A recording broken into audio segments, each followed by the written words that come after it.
I've got all the credentials and pedigree of a leftist.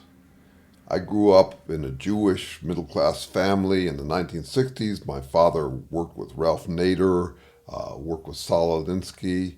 I tried to outdo him in my own leftistness. I went and joined the world's largest hippie commune. I was even elected elder there at 24. I grew my hair long. I was into the whole leftist pacifist culture. I was vegan from 20 on, more or less. I still am to a large extent. At one point, I went to work as a consultant to Eli Lilly, and the vice president there said, Jeremy, I know you've cut off your ponytail, but I still see it. So I got all the credentials for being a leftist. But when people ask me what I am these days, I say I'm a progressive conservative and a libertarian socialist. And I think we all are. I actually think it's nonsense. It's just grandstanding to claim that we're for one side or the other of those equations. And I don't mean that I'm a middle of the road kind of centrist. That's not the point. I believe strongly in a highly regulated, consistent policy for government. And I also believe in liberty. I believe in keeping things the same. I believe in changing things. I think that's how we all are. To claim that you are a conservative, that you're only for conserving things, is nonsense. Because really, changing things and keeping things the same, if you look at it from an evolutionary perspective, that to keep ourselves alive, we have to change our responses to different situations. That's consistent throughout life. We haven't transcended that. We still have to deal with that. If I want to maintain a livable climate, I have to change my behavior.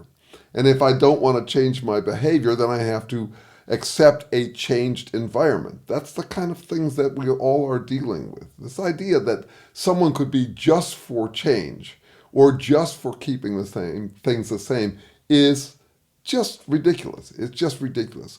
Or that you just want regulation, or that you just want freedom. I mean, the most absurd version of this these days is the people who say that they are libertarian because they like freedom. Who doesn't like freedom? We all like freedom. Get in line.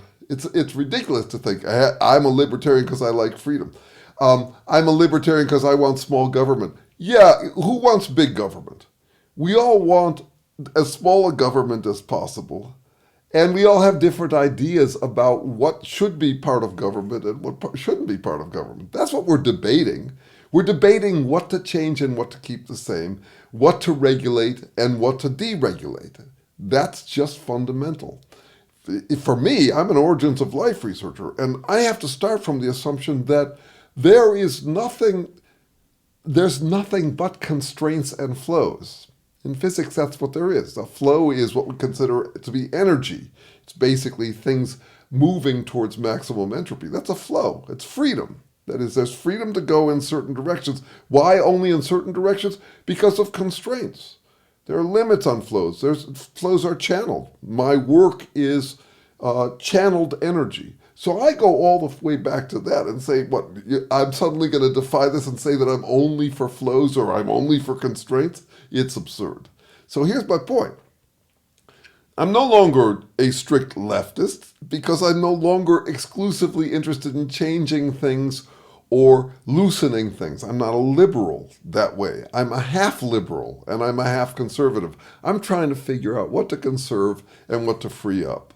And I think that claiming that you are for one side or the other of that equation just stunts your growth on the question of what to change, what to keep the same, what to constrain, what to relax.